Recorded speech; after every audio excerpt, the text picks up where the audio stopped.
नमस्कार दोस्तों, स्वागत है आपका हमारे आज के लेक्चर में। आज का अपना टॉपिक रहने वाला है मुद्रा। मुद्रा यानी मनी। कल हमने आरबीआई टॉपिक था उसको कंप्लीट किया था। उसमें हमने सारे कंसेप्ट थे वो क्लियर कर लिए थे।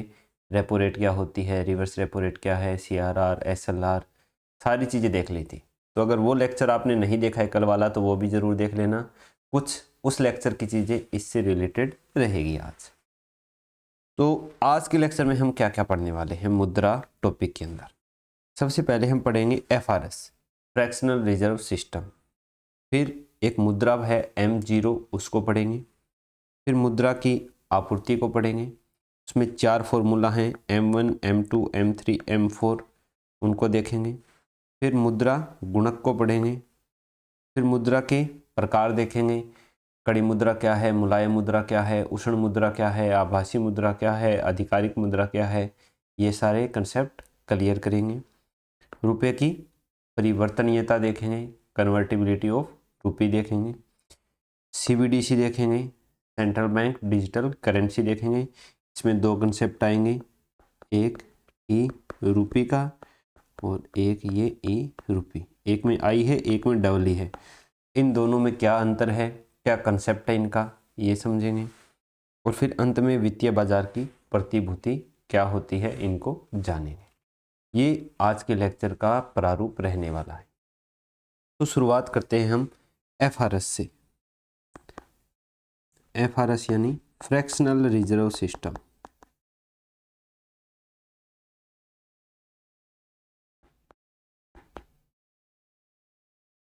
फ्रैक्शनल रिजर्व सिस्टम क्या होता है?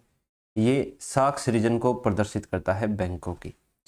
बैंकों का आरबीआई के रिजर्व किस प्रकार से रखता है? 2 रूपों में, एक सीआरआर और दूसरा एसएलआर। कितना प्रतिशत है? मान लीजिए 10% है।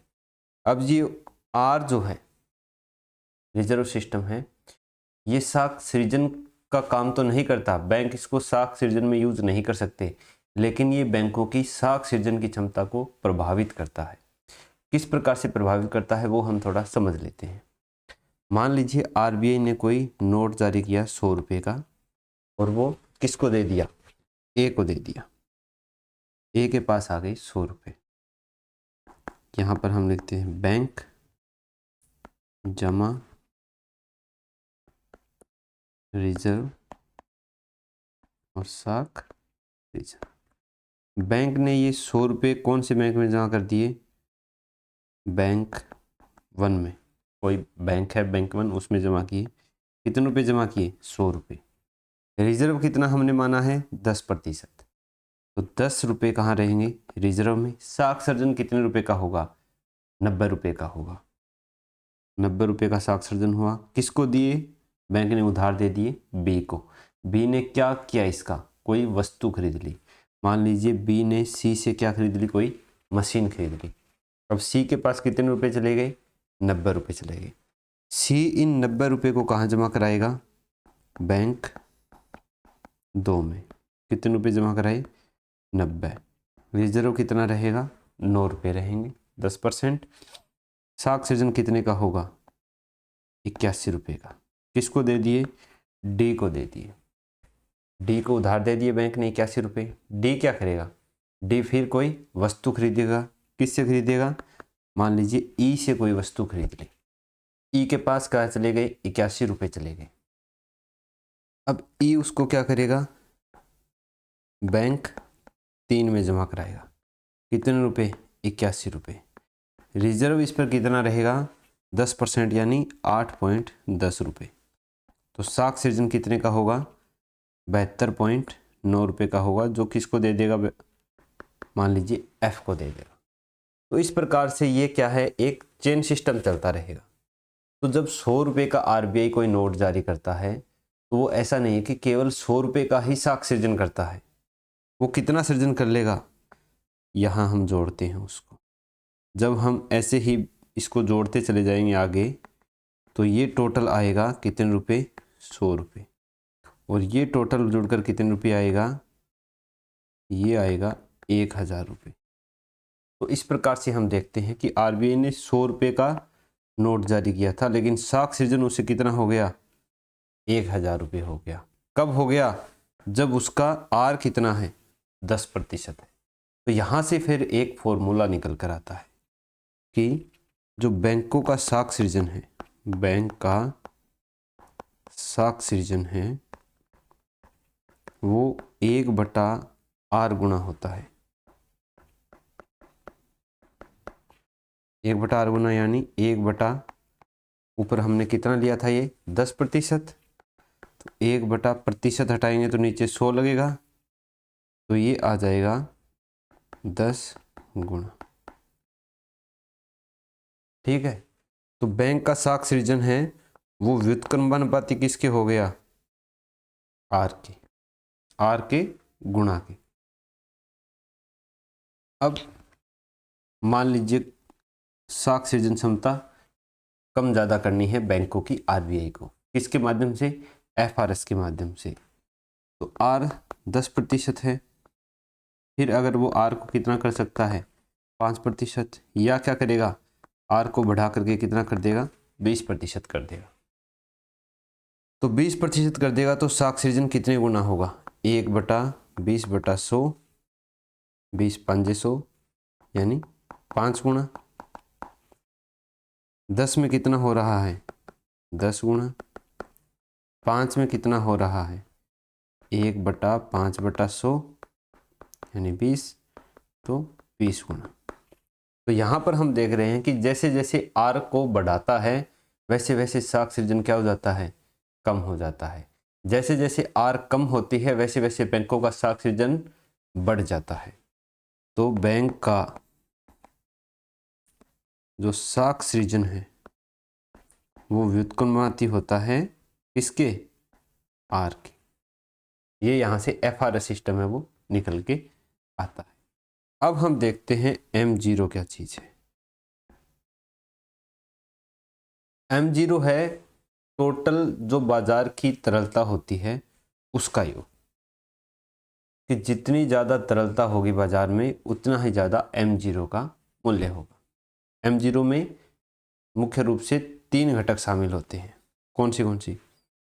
M0 का मतलब ये मान के चलो आप कि जो रुपए साख सृजन में काम नहीं आ रहे हैं बैंकों के, वो सारा का सारा रुपया क्या कहलाता है? M0 कहलाता है। ये साख सृजन में काम नहीं आता। कैसे?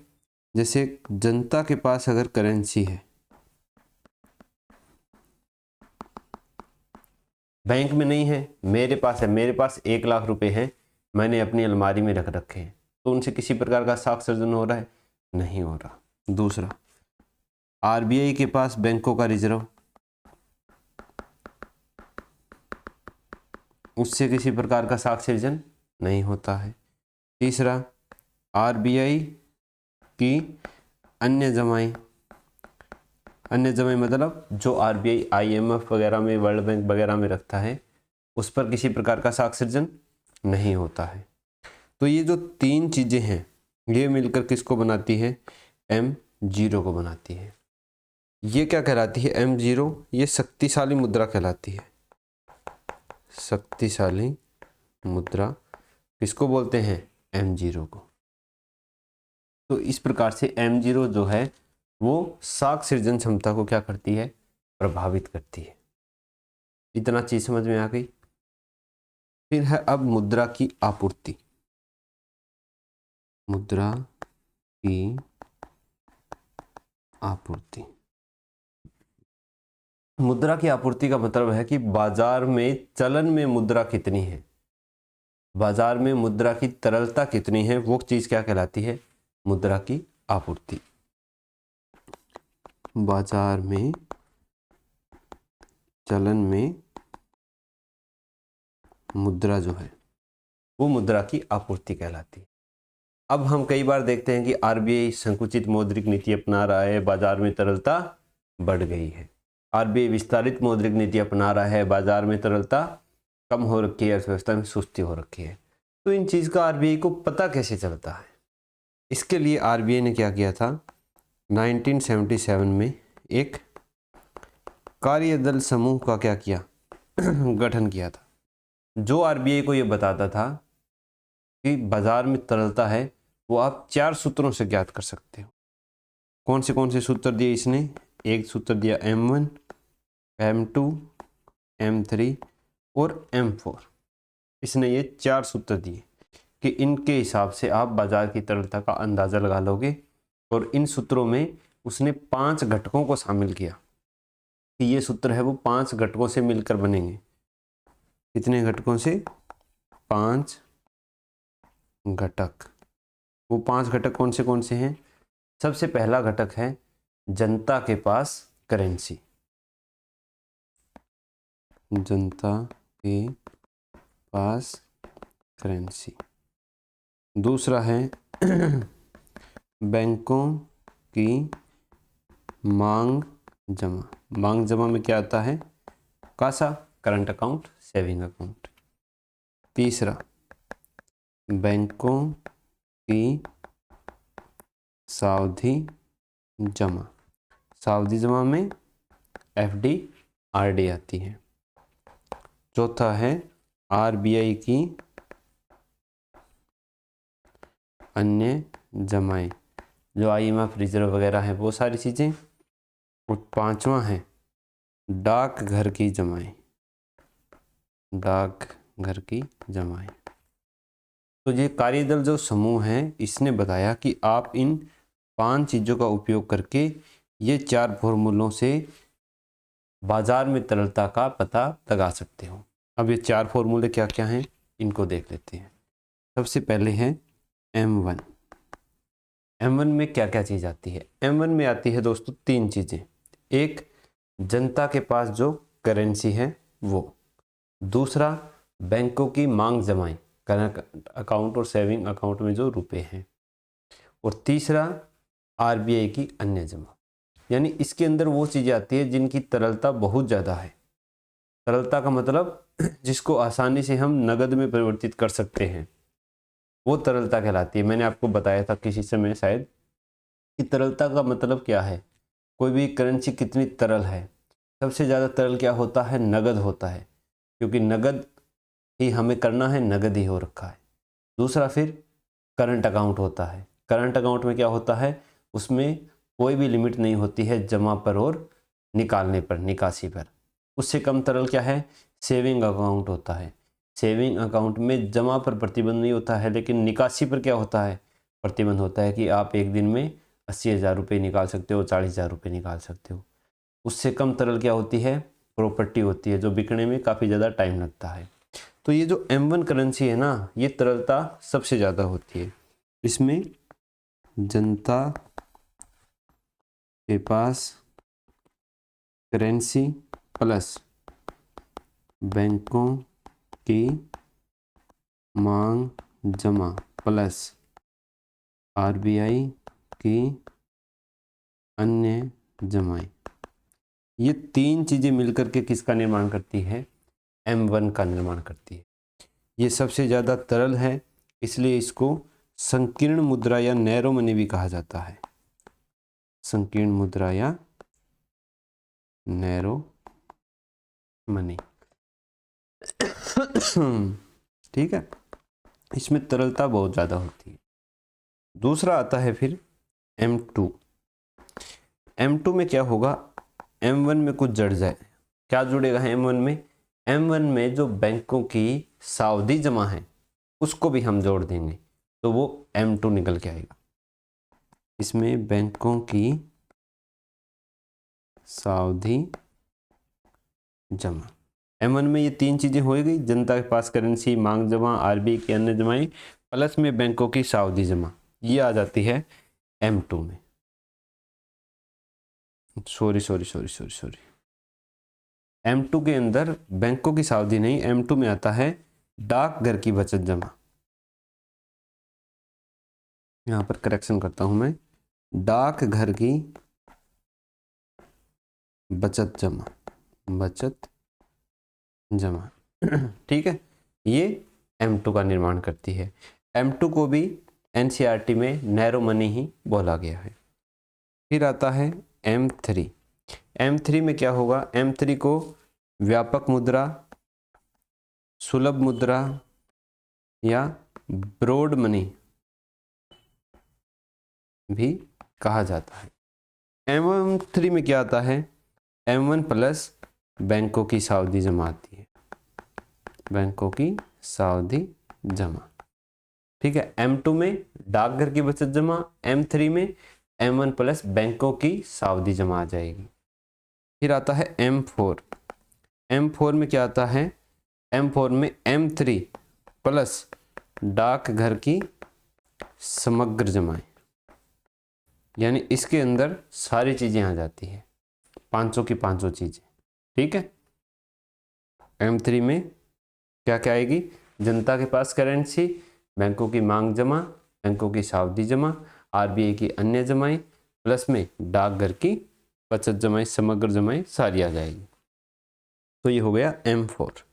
अब इनको अगर हम तरलता के अनुपात में देखें तो सबसे ज़्यादा तरलता है वो किसमें होती है, M1 में, फिर M2, फिर M3 और फिर M4। ये क्या है, तरलता है। M1 सबसे ज़्यादा तरल है, M4 है वो सबसे कम तरल है। M1 M2 को संकीर्ण मुद्रा नैरो मनी कहते हैं, M3 M4 को व्यापक या सुलभ मुद्रा ब्रॉड मनी भी कहा जाता है। M1 और M3 के आंकड़े आरबीआई है वो साप्ताहिक आधार पर जारी करता है, जबकि M2 और M4 के आंकड़े आरबीआई है वो 15 दिन में एक बार जारी करता है। ये हमें याद रखना है। तो ये हो गया M1 M2 M3 और M4। इसके बाद आता है मुद्रा गुणक।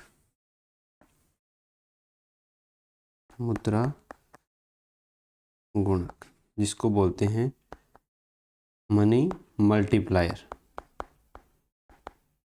अब ये मुद्रा गुणक क्या होता है, मुद्रा गुणक का सूत्र होता है MM बराबर M1/M3/M0, यानी मुद्रा की आपूर्ति बटे में उच्च शक्तिशाली मुद्रा, मुद्रा की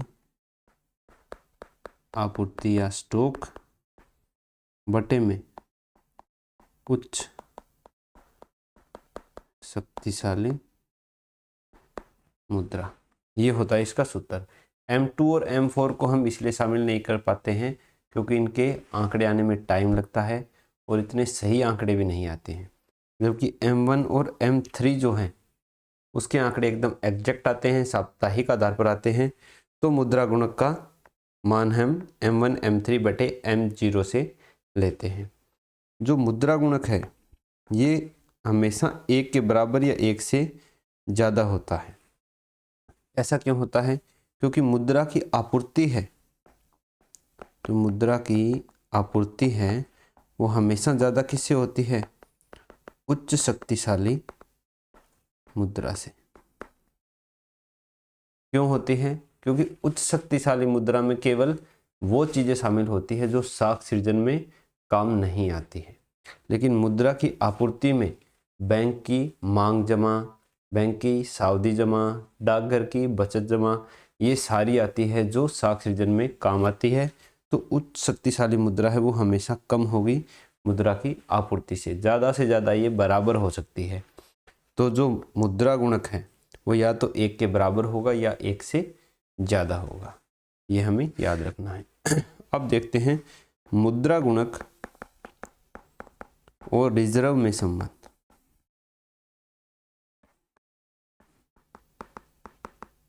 तो मुद्रा गुणक और रिजर्व में कैसा संबंध रहेगा, व्युत्क्रमानुपातिक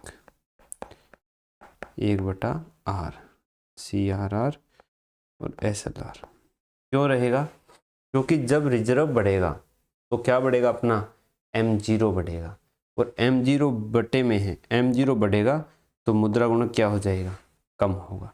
तो इस प्रकार से इनका व्युत्क्रमानुपातिक संबंध होता है रिजर्व और मुद्रा गुणक में। देखते हैं बैंकों में जमा और मुद्रा गुणक में क्या संबंध होता है। बैंकों में जमा व मुद्रा गुणक में संबंध। इसमें जब जमा बढ़ेगी तो मुद्रा गुणक भी क्या होगा, बढ़ेगा। जब जमा घटेगी तो मुद्रा गुणक भी घटेगा। दोनों में किस प्रकार का संबंध है? समानुपाती संबंध है। कैसे? क्योंकि जब बैंकों की जमाएं बढ़ती है, यानी उनकी सावधि जमा बढ़ रही हो या उनका मांग जमा बढ़ रही हो, तो मुद्रा की आपूर्ति बढ़ती है, जिससे M1 M3 ज़्यादा होंगे तो MM भी क्या हो जाएगा? ज़्यादा आएगा। तो इससे समानुपाती संबंध है। मुद्रा की समग्र आपूर्ति पर इसका क्या प्रभाव पड़ेगा? मुद्रा की समग्र आपूर्ति पर इसका कोई प्रभाव नहीं पड़ेगा। वो मुद्रा की समग्र आपूर्ति है वो क्या रहती है? अपरिवर्तनीय रहती है। ठीक है, कैसे रहती है अपरिवर्तनीय पता है? मुद्रा की समग्र आपूर्ति अपरिवर्तनीय रहती है। कैसे रहती है? मान लीजिए मेरे पास क्या है? 100 रुपये है मेरे बैंक में, मान लो मेरे मोबाइल में मान लो, या मेरे पास कैश मान लो। कितने रुपए हैं? 100। मैंने खाया एक समोसा 40 रुपये का, मैंने 40 रुपये फ़ोन पे कर दिए किसको? समोसे वाले को। तो टोटल तो बैंक में कितने हैं? 100 ही रुपये है ना। मेरे पास 60 रह गए, उसके पास कितने रह गए? 40। टोटल तो 100 ही रुपये आ रहे हैं। तो इस प्रकार से मुद्रा की जो आपूर्ति है वो हमेशा अपरिवर्तनीय रहती है। इसके बाद है मुद्रा के प्रकार। कि मुद्रा कौन से प्रकार की होती है? मुद्राएं कई प्रकार की। सबसे पहले हम देखते हैं दुर्लभ या कड़ी मुद्रा। दुर्लभ या कड़ी मुद्रा, जिसको हम क्या बोलते हैं? Hard currency. ये क्या होती है? दुर्लभ या कड़ी मुद्रा वो मुद्रा होती है जिसकी मांग अंतर्राष्ट्रीय बाजार में अत्यधिक होती है, लेकिन आपूर्ति उसकी कम होती है। अंतर्राष्ट्रीय बाजार में मांग जिसकी क्या होगी? ज़्यादा होगी, आपूर्ति उसकी क्या होगी? कम होगी। दूसरा, दुर्लभ मुद्रा वो होती है जो आसानी से किसी भी दूसरी मुद्रा में परिवर्तित हो जाती है। जैसे डॉलर हो गया, डॉलर आसानी से कहीं भी बिक जाएगा, दूसरी मुद्रा में परिवर्तित हो जाएगा। यह क्या होता है? आसानी से किसी दूसरी मुद्रा में परिवर्तित हो जाती है। ठीक है, इसे ही दुर्लभ या कड़ी मुद्रा कहा जाता है। इसमें क्या है? डॉलर हो गया, येन हो गया, पाउंड हो गया, यूरो हो गया, रेन मेन भी हो गया। रेन मेन भी किसकी है? चाइना की है। युआन को रेन मेन भी बोलते हैं ऑफिशियल रूप से, रेन मेन भी। तो ये होती है दुर्लभ या कड़ी मुद्रा। अब देखते हैं उष्ण या गर्म मुद्रा क्या होती है। गर्म मुद्रा, हॉट मनी। अब जो भारत में विदेशी निवेश है वो कितने प्रकार से आता है? 2 प्रकार से आता है। एक FDI और दूसरा FPI। FDI जो होता है ये क्या होता है? दीर्घकालिक होता है, लेकिन FPI क्या होता है? अल्पकालिक होता है। FDI हमारी आधारभूत संरचना में निवेश होता है, जबकि FPI किस में होता है? शेयर बाजार में होता है। और शेयर बाजार में जैसे ही इसको लाभ मिलता है ये तुरंत क्या है? भाग जाता है, तुरंत भाग जाता है। इसी कारण FPI को क्या बोलते हैं? उष्ण मुद्रा बोला जाता है। ये जो FPI है इसी को हम उष्ण मुद्रा बोलते हैं, फॉरेन पोर्टफोलियो इन्वेस्टमेंट को। क्यों? क्योंकि जैसे ही इनको लाभ मिला वैसे ही ये तुरंत क्या कर जाएंगे? एग्जिट कर जाएंगे। इसी को हॉट मनी बोलते हैं। फिर है वैधानिक मुद्रा, लीगल टेंडर मनी। वैधानिक मुद्रा, लीगल टेंडर मनी। इसे क्या कहा जाता है? इसको कानूनी निविदा भी कहा जाता है। इसका जो चलन है वो, जो वर्तमान में सारे नोट और सिक्के चल रहे हैं वो सारी क्या है? वैधानिक मुद्रा में आती है। इसकी अंतिम देयता है, अंतिम देयता किसकी होती है? सरकार की होती है। इसलिए हम क्या कर सकते हैं, कोई भी व्यक्ति है, कोई भी व्यापारी है, कोई भी कंपनी है, कोई भी लेनदार है, कोई भी ऋणदाता है, वो अपने दावों के निपटान के लिए, अपने दावों के निपटान के लिए इस मुद्रा को स्वीकार करने के लिए क्या होता है? बाध्य होता है। मतलब जैसे अगर हम किसी को पैसे दे रहे हैं, कोई चीज़ खरीदी है, तो वो इस आधार पर मना नहीं करता कि तुम मुझे 10-10 के नोट दे रहे हो, मुझे तो 500-500 के नोट चाहिए। नहीं, हमने किसी से उधार लिया है, तो जब हम उसको मान लो 2 लाख रुपए उधार लिए हैं, तो 100-100 रुपये के अगर नोट हम उसको दे रहे हैं, तो वो ये क्लेम नहीं कर सकता कि नहीं मैं तो 100-100 रुपये के नोट नहीं लूँगा। इसी प्रकार हमने कई बार देखा होगा कि कई व्यक्ति क्या है, सिक्के लेकर के जाते हैं, गाड़ी निकलवाते हैं कैश में। तो ये क्या है? एक लीगल टेंडर मनी है, वैधानिक मुद्रा है जिसकी अंतिम देयता सरकार की होती है और अपने दावों के निपटान के लिए व्यापारी, कंपनी, ऋणदाता, लेनदार, ये सारे क्या हैं? उसे स्वीकार करने के लिए बाध्य होते हैं। ठीक है। लेकिन सरकार क्या करती है, कभी कभी इनकी वैधानिकता को समाप्त भी कर सकती है। जैसे 2016 में किया था। क्या किया था? विमुद्रीकरण, डीमोनेटाइजेशन। कौन से नोट का? 500 के और 1000 रुपये के नोट का विमुद्रीकरण कर दिया था। ये अब नहीं चलेंगे। अगर इनका विमुद्रीकरण कर दे तब फिर हम दावों के निपटान के लिए इनको नहीं दे सकते। 2023 में क्या किया था? 2000 के नोट का विमुद्रीकरण कर दिया। तो इस प्रकार से उनको ये वैधानिक मुद्रा को नियंत्रित करती है सरकार। फिर है बैंक मुद्रा या साख मुद्रा। बैंक मुद्रा या साख मुद्रा। बैंक मुद्रा या साख मुद्रा किसके द्वारा जारी की जाती है? ये बैंक के द्वारा जारी की जाती है। जैसे चेक हो गया, ड्राफ्ट हो गया। लेकिन इसमें क्या है? इसमें कोई भी व्यापारी है, कंपनी है, ऋणदाता है, लेनदार है, वो अपने दावों के निपटारों के लिए इसे स्वीकार करने के लिए बाध्य नहीं होता है। इसे स्वीकार करने के लिए बाध्य नहीं होता है। क्यों नहीं होता है? क्योंकि इसकी अंतिम देयता सरकार की नहीं होती है। इसे सरकार ने जारी नहीं किया है, इसको किसने जारी किया है? बैंक ने जारी किया है। जैसे मैं मान लीजिए कोई टीवी लाने गया दुकान पर, तो उसने कितने रुपए का बताया? मान लीजिए उसने बता दिया 20,000 रुपये का टीवी है। मैं उसको बोलता हूँ कि भाई 20,000 रुपये का टीवी मैं ले रहा हूँ तो वो बोलेगा ठीक है सर, पैक कर दिया है, पेमेंट करो, ले जाओ। मैं उसको बोला कि भाई मेरा यूपीआई नहीं चल रहा है, तो वो बोलेगा यूपीआई नहीं चल रहा है, कोई बात नहीं, आप किससे कर दीजिए? कार्ड से कर दीजिए। मैं उसको बोलूँगा कि भाई कार्ड भी नहीं चल रहा है, लेकिन मेरे पास क्या है?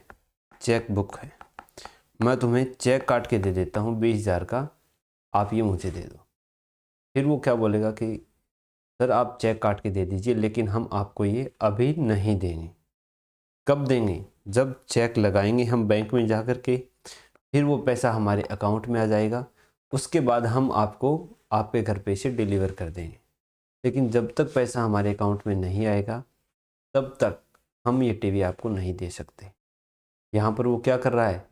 मना कर रहा है अपने दावों के निपटान के लिए। क्यों कर रहा है? क्योंकि हमारी साख क्षमता इतनी नहीं है।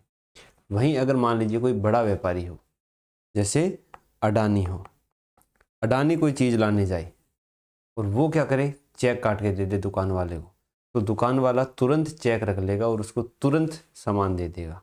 क्यों दे देगा? क्योंकि उसकी साख क्षमता क्या है? अडानी की ज़्यादा है। इसीलिए इसको क्या बोलते हैं? साख मुद्रा भी बोलते हैं। तो ये बैंक मुद्रा या साख मुद्रा, चेक हो गया, ड्राफ्ट हो गया, डीडी हो गई, ये सारी चीज़ें होती हैं। ये क्या है, एक क्या नहीं है, वैधानिक मुद्रा नहीं है। समझ गए होंगे बैंक मुद्रा और साख मुद्रा। अब है आधिकारिक मुद्रा। आधिकारिक मुद्रा, इसको हम अंग्रेजी में बोलते हैं फिएट मनी। ये क्या होती है? आधिकारिक मुद्रा वो मुद्रा होती है जिसका अंकित मूल्य सरकार द्वारा आधिकारिक रूप से जारी किया जाता है। जैसे कोई 500 रुपये का नोट है, उसका आधिकारिक मूल्य कितना हो गया, अंकित मूल्य 500 हो गया। कौन बता रहा है हमें कि इस नोट का मूल्य 500 है? सरकार बता रही है। कैसे बता रही है? क्योंकि उस पर आरबीआई गवर्नर के क्या है, साइन है। इसलिए सरकार क्या करती है, जो नोट हैं उनको आधिकारिक घोषणा करती है, ऐसे ही कोई नोट जारी नहीं कर देती है। लेकिन इस आधिकारिक मुद्रा का जो आंतरिक मूल्य है वो क्या होता है, 0 होता है। आंतरिक मूल्य नहीं होता। कैसे नहीं होता? मान लीजिए आपके पास 500 रुपये का नोट है, आपने उस पर पेन चला करके, कलर चला करके उसको क्या कर दिया, पूरा रंग बिरंगा कर दिया, तो क्या वो नोट बाज़ार में चलेगा? नहीं चलेगा। मान लीजिए फिर हम क्या बोलेंगे कि वही तो नोट है, वही तो कागज़ है 500 वाला, ये वाला चल रहा है, ये वाला नहीं चल रहा। क्यों नहीं चला? क्योंकि उसका आंतरिक मूल्य 0 है। वहीं मान लीजिए कोई सोने का सिक्का है, कितने, मान लीजिए कोई 10 ग्राम का सोने का सिक्का है, लेकिन उस पर अंकित मूल्य क्या है? अंकित मूल्य मान लीजिए उस पर है 1000 रुपये सरकार ने। अब उस 1000 रुपये पे हमने कलर वलर कर दिया, हथौड़े से पीट दिया उसको, वो 1000 मिट गया। तो वो अब 1000 रुपये वाला क्या बाजार में चलेगा सिक्का? चलेगा। 1000 से ज़्यादा में चलेगा, वो 1,36,000 का चलेगा। क्योंकि सोने का रेट क्या है अभी, 1,36,000। क्यों चल रहा है? क्योंकि उस 10 ग्राम सोने के सिक्के का आंतरिक मूल्य है, जबकि नोट का कोई आंतरिक मूल्य नहीं होता है। यही क्या है, आधिकारिक मूल्य है, जिसका अंकित मूल्य सरकार द्वारा आधिकारिक रूप से घोषणा करके निकाला जाता है और उसका कोई आंतरिक मूल्य नहीं होता है। ठीक है। इसके बाद है मुलायम या सुलभ मुद्रा। मुलायम या सुलभ मुद्रा। अब मुझे लग रहा है आपको ये लिखाई सही नहीं लग रही होगी, तो मैंने इसके नोट्स बनाए हुए हैं, दिखाता हूँ मैं आपको। इकोनॉमी मुद्रा के ये नोट्स है, ये आप देख पा रहे होंगे। तो ये नोट्स हैं, ये मैं मेरे टेलीग्राम चैनल पर डाल दूँगा, जिसका लिंक मैंने डिस्क्रिप्शन में दे दिया है। आप वहाँ पर जाकर इस नोट्स को पूरे को देख सकते हो। ये मैंने खुद हैंड रिटन मेरे नोट्स बनाए हुए हैं। अगर आपने ये क्लास समझी होगी तो ये नोट्स आपको आसानी से समझ में आ जाएंगे। तो पहले क्लास देखना, उसके बाद इन नोट्स को जाकर अपनी कॉपी में आप उतार सकते हो। ठीक है। अब चलते हैं हम अपने बोर्ड पर।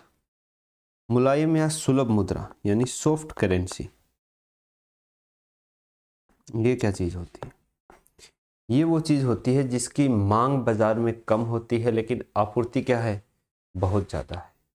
ये आसानी से दूसरी मुद्रा में भी परिवर्तित नहीं होती है। ऐसे कौन सी देशों की मुद्रा होगी?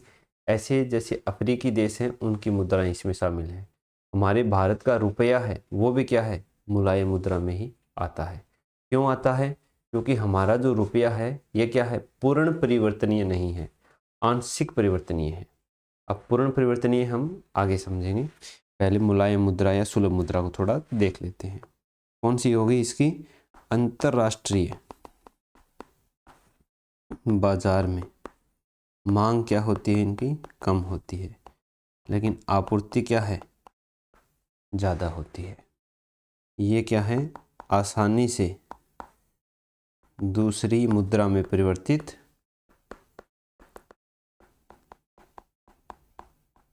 नहीं होती। ठीक है, जैसे अफ्रीकी देशों की मुद्रा हो गई। दूसरा भारतीय रुपया हो गया। हाँ, भारतीय रुपया क्यों नहीं है? क्योंकि यह आंशिक परिवर्तनीय है। आंशिक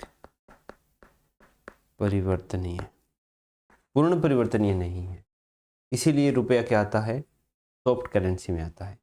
अभी आंशिक और पूर्ण परिवर्तनीयता क्या है इसको समझ लेते हैं। ये समझते हैं हम रुपए की परिवर्तनीयता में।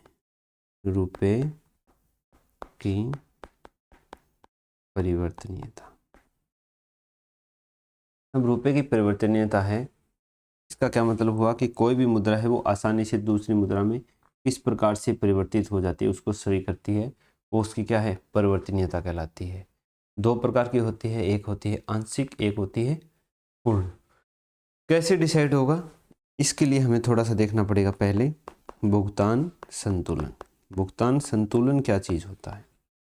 भुगतान संतुलन होता है कि एक देश का अन्य सभी देशों के साथ एक वित्तीय वर्ष में सारे आर्थिक लेन देनों का व्यवस्थित लेखा जोखा है, वो क्या कहलाता है, भुगतान संतुलन।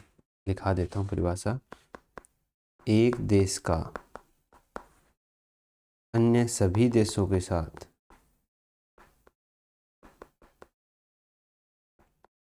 एक वित्तीय वर्ष में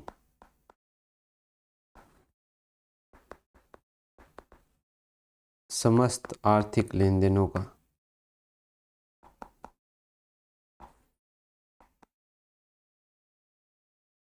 व्यवस्थित लेखा जोखा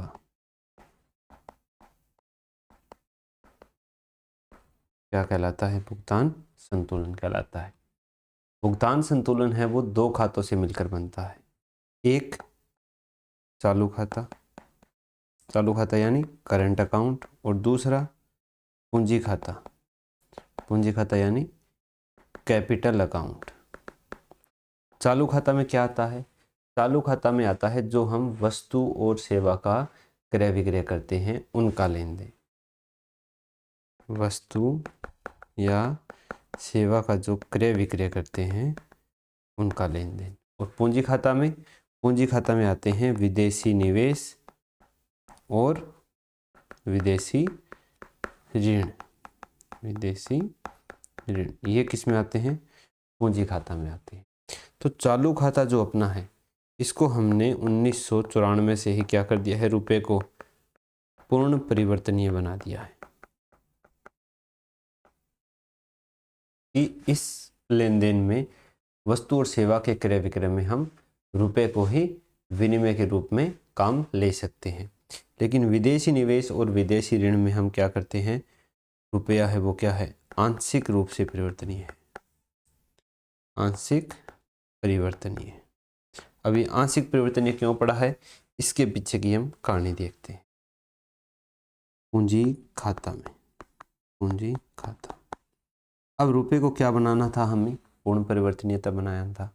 इसके लिए 1996 में एक समिति बनती है, एल तारापोर समिति। एल तारापोर समिति है, इसने सुझाव दिया कि रुपए को आंशिक परिवर्तनीय बनाया जाए, आंशिक परिवर्तनीय। लेकिन तब से 1996 से रुपया क्या बन गया, आंशिक परिवर्तनीय। हमें क्या बनाना था, रुपए को पूर्ण परिवर्तनीय। चालू खाते में था लेकिन पूंजी खाते में भी बनाना था। तो दोबारा से इस समिति का गठन कब होता है, 2006 के अंदर। ये एल तारापोर समिति दो नाम से बनाई जाती है। इसमें ये समिति सुझाव देती है कि आप 2011-12 तक क्या कर देंगे, रुपए को पूर्ण परिवर्तनीय बना देंगे।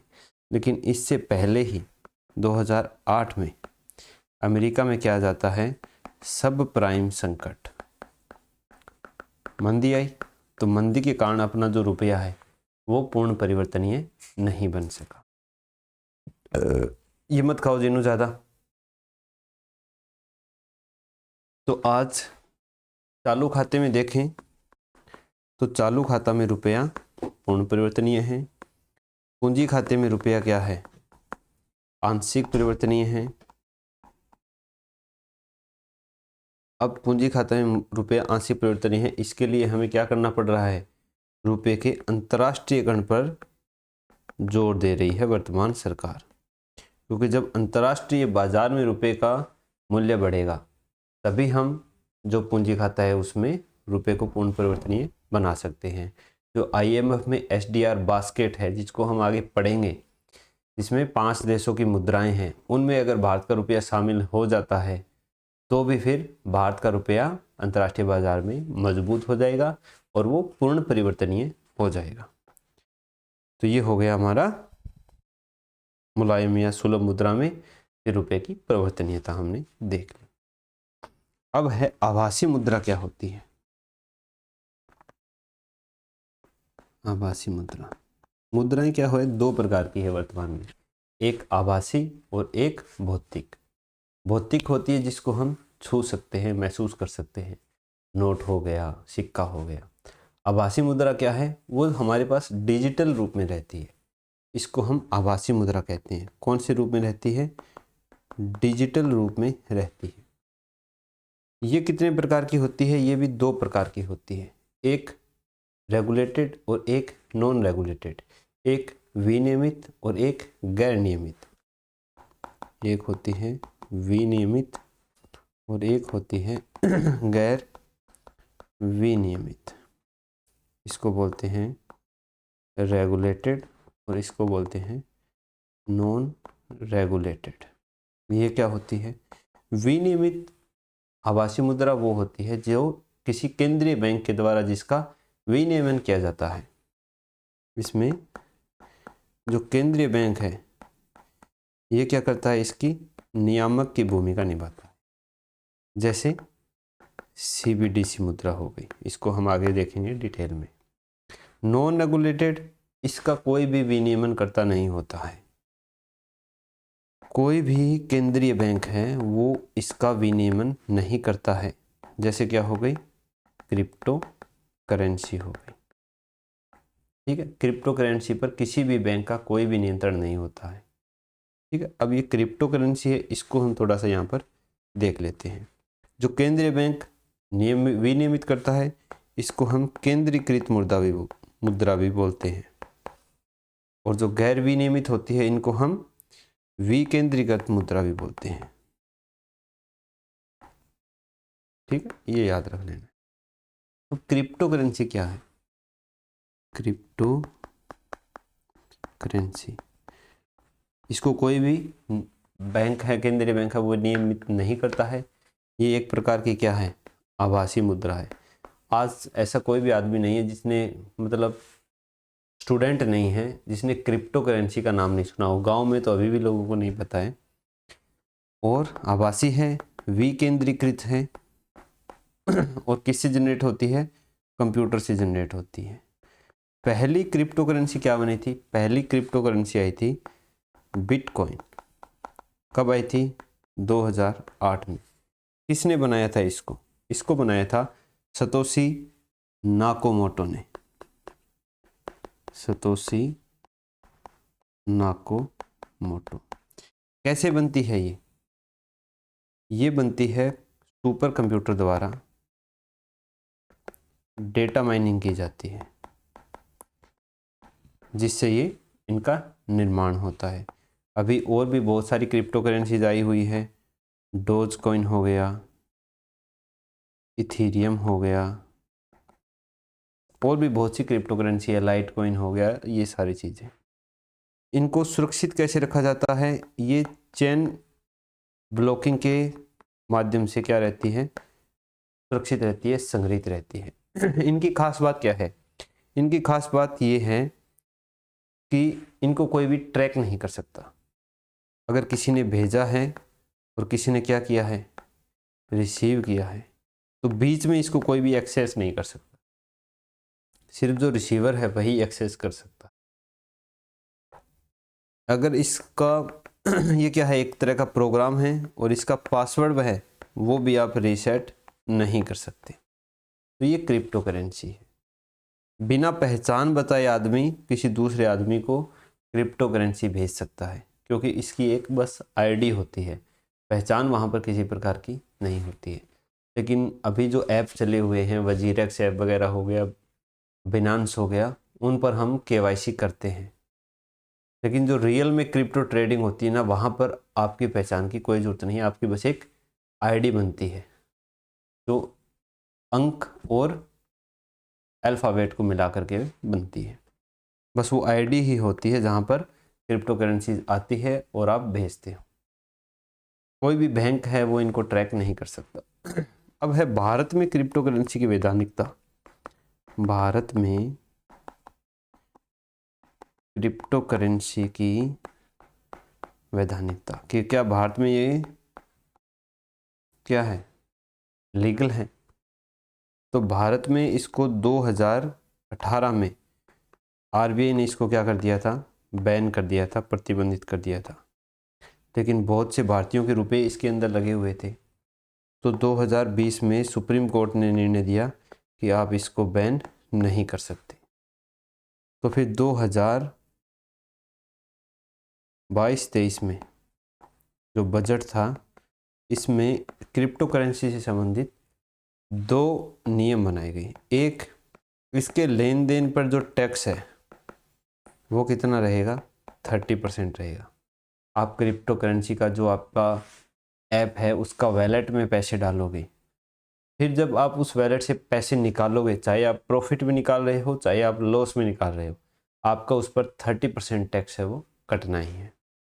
दूसरा था कि आरबीआई अपनी स्वयं की डिजिटल करेंसी है वो लॉन्च करेगा, जिसको हम सीबीडीसी बोलते हैं। आगे बढ़ेंगे, ठीक। कुछ देशों में क्या है, ये वैधानिक मुद्रा के रूप में काम आती है, जैसे अल सल्वाडोर हो गया, कुछ अफ्रीकी देश भी हैं इसके अंदर। भारत में भी ये चलती है, लेकिन ये वैधानिक मुद्रा नहीं है। आप किसी को बाध्य नहीं कर सकते कि मैं तुझे क्रिप्टो करेंसी में रुपए दूंगा, ठीक है। लेकिन दोनों बंदे अगर राजी हैं, लेने वाला देने वाला, तो आदान प्रदान कर सकते।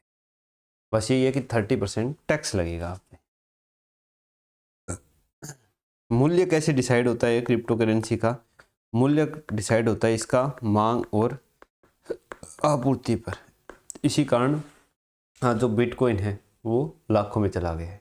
मैंने खुद बिटकॉइन को 30,000 रुपये एक कॉइन के देखे हैं, लेकिन तब वही है, इतनी जानकारी नहीं थी, ठीक है। अब देखते हैं सीबीडीसी क्या है। सीबीडीसी इसको बोलते हैं सेंट्रल बैंक डिजिटल करेंसी। कौन जारी कर रहा है इसको? सेंट्रल बैंक, यानी केंद्रीय बैंक आभासी मुद्रा, डिजिटल मुद्रा बोल सकते हैं। तो ये सीबीडीसी है। इसको सबसे पहले कौन से देश ने शुरू किया था? 2020 में बहमास ने इसको शुरू किया था। भारत में 2022 में इसको शुरू किया है, शायद 22 में ही है क्या, एक बार देख लेता हूँ मैं, लिखा नहीं है लेकिन शायद 2022 ही है, बाकी आप नोट्स में चेक कर लेना। तो सीबीडीसी क्या होती है? ये क्या है? एक आधिकारिक मुद्रा है, आधिकारिक मुद्रा है, लीगल मनी है, ठीक है। इसकी कानूनी निविदा होती है, मतलब इसको सरकार है वो आधिकारिक रूप से घोषणा करके जारी करती है। इसकी देयता सरकार की होती है। क्या फ़र्क होता है इसमें? इसमें इतना ही फ़र्क है कि आपको पैसे हैं वो भौतिक रूप में नहीं देखने हैं, वो आपके फ़ोन में ही रहेंगे, बस ये हो गया। तो सीबीडीसी और क्रिप्टो में क्या अंतर हो गया? वही अंतर है, सीबीडीसी को केंद्रीय बैंक विनियमित करता है, क्रिप्टो को केंद्रीय बैंक विनियमित नहीं करता। सीबीडीसी है उसका अंकित मूल्य होता है, ये आपको ध्यान में रखना है। ये नहीं है कि सीबीडीसी बैंक जैसे आरबीआई है, इसने ई रूपी लॉन्च किया तो उसका मूल्य बढ़ गया, नहीं, वो जितने रुपए का होगा उतने रुपए का ही रहेगा। लेकिन क्रिप्टो में क्या है? क्रिप्टो में डिमांड एंड सप्लाई पर आधारित है। क्रिप्टो कॉइन जो हैं उनके प्राइस है वो ऊपर नीचे होते रहते हैं। ये 2 अंतर मुख्य रूप से हैं। एक यही है कि इसका पासवर्ड है वो रिसेट कर सकते हैं, क्रिप्टो वाले का पासवर्ड रिसेट नहीं किया जा सकता।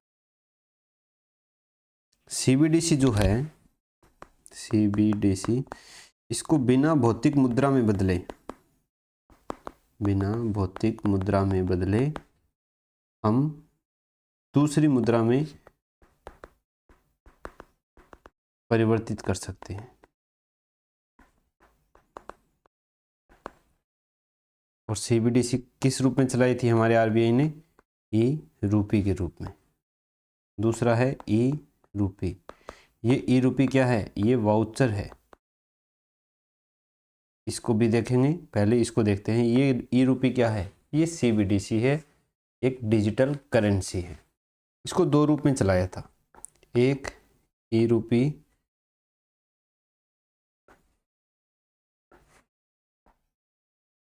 R और दूसरा ई रूपी W। R था वो रिटेलर के लिए था, खुदरा के लिए, और W था वो थोक विक्रेताओं क्रेताओं के लिए, होलसेलर के लिए था। तो इस प्रकार हम जो डिजिटल करेंसी बनाई है, इसको विशेष उद्देश्य के लिए भी प्रोग्रामिंग करके बना सकते हैं। ठीक है। अब है CBDC के लाभ क्या हैं कि जब भौतिक मुद्रा है उससे डिजिटल करेंसी पे आ जाएंगे तो उसके क्या लाभ होंगे। सबसे बड़ा लाभ होगा कि जाली नोट की समस्या है वो क्या हो जाएगी? ख़त्म हो जाएगी, क्योंकि आभासी मुद्रा रहेगी नहीं, डिजिटल मुद्राएं हैं वो उतनी ही रहेगी जितना RBI जारी कर रहा है लोगों के पास। तो जाली नोट की समस्या ख़त्म हो जाएगी, काले धन की समस्या ख़त्म हो जाएगी, RBI इसको आसानी से ट्रैक कर सकेगा, लेन देन को आसान बना देगा। वर्तमान में UPI के द्वारा लेन देन आसान हुआ है, फिर जब विशेष उद्देश्य के लिए डिजिटल करेंसी बन जाएगी तो उससे और भी आसान हो जाएगा। कटे फटे जो नोट की समस्या होती है, उसमें दोबारा रीप्रिंट करना पड़ता है नोट, उसमें काफ़ी खर्चा आता है RBI का, उससे बच जाएंगे। वित्तीय समावेशन को बढ़ाएगा। ठीक है, तो ये CBDC के होंगे फायदे। अब CBDC के नुकसान क्या है? नुकसान मतलब CBDC की चिंताएं क्या है, चुनौतियां क्या हैं इसके साथ। सबसे पहली चुनौती तो यही है साइबर सुरक्षा की, क्योंकि ये एक प्रकार का क्या होगा? प्रोग्राम होगा जिसमें क्या किसी भी प्रकार की साइबर ठगी हो सकती है, साइबर क्राइम हो सकता है। दूसरा, बैंकों की जो साख सृजन क्षमता है उसको क्या कर सकता है? कम कर सकता है, क्योंकि अभी तो अपने पास कैश में पैसे पड़े रहते हैं, ज़्यादा पैसे होते ही हमें थोड़ा डर सताता है चोरी वोरी का, तो हम क्या करते हैं? जाके उसको बैंक में रख देते हैं। फिर अपने मोबाइल में रहेगा तो ऐसा भय नहीं रहेगा, तो हो सकता है लोगों के पास ही वो पड़ा रहे अलग वैलेट में ही, बैंक उसका साख सर्जन में इस्तेमाल नहीं करे। दूसरा, फिर एक ये मान सकते हैं कि जो उसके लिए प्रोग्रामिंग वगैरह करेंगे सुपर कंप्यूटर के द्वारा, तो वो कहीं ना कहीं वैश्विक तापमान में वृद्धि कर देगा। वैश्विक तापमान में क्या कर देगा? वृद्धि कर देगा। तो ये CBDC की चिंताएं हैं। और CBDC क्या है? RUPEE ये है।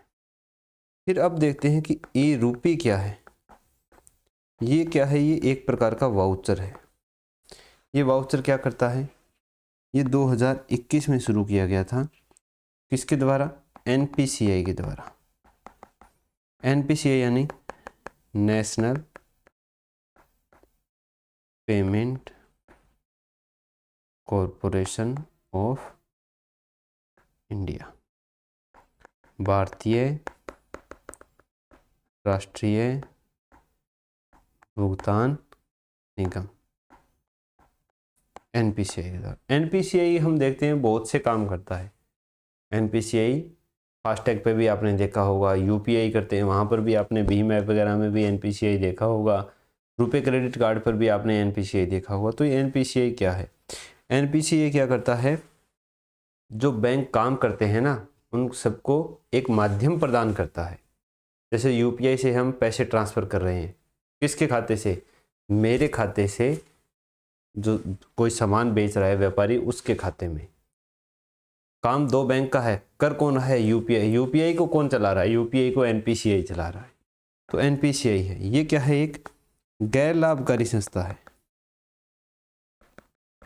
गैर लाभकारी संस्था है। कब बनाया गया था इसको? इसको 2008 2008 में शुरू किया गया था। उद्देश्य क्या है इसका? इसका उद्देश्य है वित्तीय समावेशन को बढ़ावा देना, एनपीसीआई को। और एनपीसीआई को क्या बोलते हैं? छाता संगठन, अम्ब्रेला ऑर्गेनाइजेशन बोलते हैं, क्योंकि ये बहुत सारी चीज़ों को क्या करता है? आधार प्रदान करता है। उसकी इच्छाओं में बहुत सारी चीज़ें चलती है। कौन कौन सी चीज़ें चलती हैं? क्या क्या कार्य करता है एनपीसीआई? सबसे पहला कार्य है इसका रुपए डेबिट कार्ड का निर्माण, बाकी डेबिट कार्ड नहीं, रुपए डेबिट कार्ड का निर्माण और संचालन। आपको पता होगा जो अपने यहाँ पर यूपीआई वगैरह चलता है ना, इसके कारण जो विदेशी है, जैसे वीज़ा कार्ड है, मास्टर कार्ड हो गया, इनको कंपनियां हैं वो बुरी तरह प्रभावित हुई है। क्योंकि अब हम देखते हैं कि कार्ड जनरली कोई यूज़ करता ही नहीं है, बहुत कम लोग कार्ड यूज़ करते हैं, और वो भी क्रेडिट कार्ड है तो यूज़ करते हैं। बैंक वाला एटीएम कार्ड तो यूज़ करना लगभग लोगों ने बंद ही कर दिया है, सीधा यूपीआई करते हैं। तो अभी जो यूएस की ये कंपनियां हैं, वीज़ा वगैरह, मास्टर कार्ड वगैरह, तो ये क्या है, वहाँ पर कुछ मुद्दा उठा रही थी। ये आप करंट अफेयर्स में देखोगे। तो जो रुपए क्रेडिट कार्ड है वो अपना खुद का है, इसका निर्माण और संचालन कौन करता है? एनपीसीआई करता है। दूसरा, यूपीआई का निर्माण और संचालन। तीसरा, जो भीम ऐप है अपना, उसका निर्माण और संचालन। चौथा, क्यूआर कोड का जनरेशन कौन करता है? जब हम क्यूआर कोड लगाते हैं, दुकान वाले जो क्यूआर कोड लगा के रखते हैं, उनके नीचे एनपीसीआई लिखा भी होगा, आप देखोगे, वो भी कौन करता है? एनपीसीआई करता है। देश में स्थापित सभी एटीएम को आपस में जोड़ना, देश के सारे एटीएम आपस में जोड़ना, ये कौन करता है? ये भी एनपीसीआई द्वारा किया जाता है। तभी तो हम एसबीआई के एटीएम है अगर, वहाँ पर आईसीआईसी का जो एटीएम कार्ड है उससे पैसे निकाल सकते हैं। एचडीएफसी के एटीएम से हम एसबीआई के एटीएम कार्ड से पैसे निकाल सकते हैं। किसके द्वारा संभव हुआ है? एनपीसीआई ने ये चीज़ें की है। इसके बाद में और क्या करता है? क्यूआर कोड का जनरेशन हो गया। एनएसीएच, इसको आगे पढ़ेंगे, national automatic clearing house, NATIO, national automatic clearing house, इसका संचालन करता है। और ई रूपी वाउचर का निर्माण और संचालन करता है एनपीसीआई। हम ई रूपी ही पढ़ रहे हैं, तो ई रूपी किस प्रकार से काम करता है वो देख लेते हैं, बाकी का हम नेक्स्ट लेक्चर में करेंगे। ई रूपी आपने देखा होगा कई बार कि मेडिकल स्टोर पर कुछ लोगों को सुविधा देती है सरकार, राज्य सरकारें, जैसे राजस्थान में है, वहाँ पर उनको एक निश्चित रुपए की दवाई है वो फ्री में मिलती है 1 महीने में। जैसे 1000 रुपये का उनको क्या दिया जाता है? एक वाउचर दिया जाता है। तो ये जो ई रूपी वाउचर है, ये क्या होता है? ये व्यक्ति आधारित होता है। व्यक्ति आधारित मतलब जिस व्यक्ति को ये वाउचर मिला है केवल वही व्यक्ति इसका प्रयोग कर सकता है, कोई दूसरा नहीं कर सकता। दूसरा, ये उद्देश्य आधारित होता है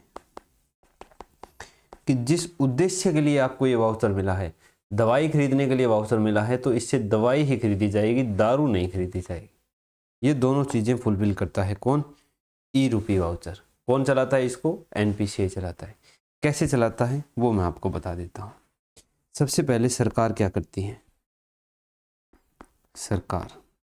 सरकार दे देती है बैंक को पैसा। सरकार ने बैंक को पैसा दिया, साथ में क्या पकड़ा देगी? बैंक को एक लिस्ट पकड़ा देगी कि ये पैसा इन इन आदमियों को इस उद्देश्य के लिए देना है। किसके थ्रू देगा? एनपीसीआई के थ्रू देगा।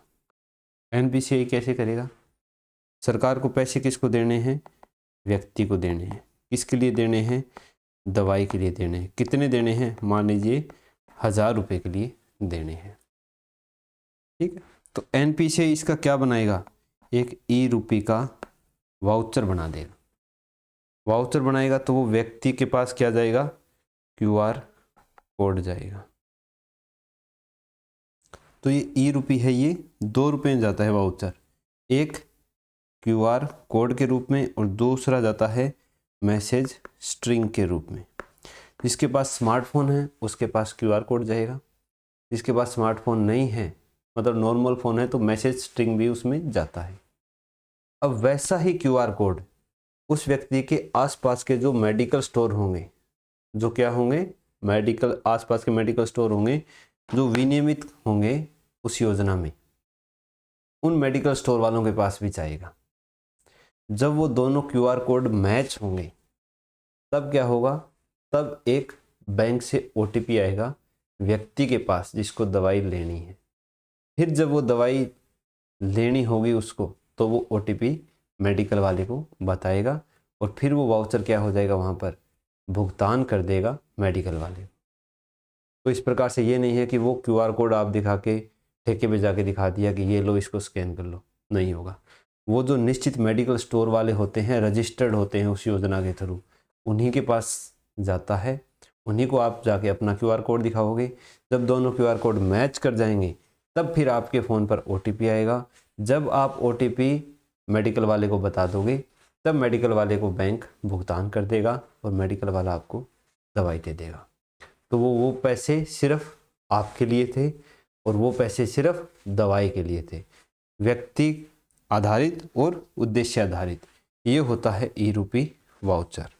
क्यूआर कोड या मैसेज स्ट्रिंग के रूप में आएगा। ये क्यूआर कोड हम किसको दिखाएंगे, दुकानदार को दिखाएंगे। इसके बाद बैंक क्या भेजेगा, ओटीपी भेजेगा। ओटीपी भेजेंगे हम दुकानदार को, ओटीपी बताएंगे, फिर बैंक किसको, दुकानदार को सीधा भुगतान कर देगा। ये है हमारा ई रूपी वाउचर। अब अपना टॉपिक रह गया वित्तीय बाजार की प्रतिभूतियां। 1 घंटे का अपना लेक्चर हो गया है। अब हम पढ़ेंगे कल वित्तीय बाजार की प्रतिभूतियां, हम कल देखेंगे। तो मिलते हैं कल के लेक्चर में।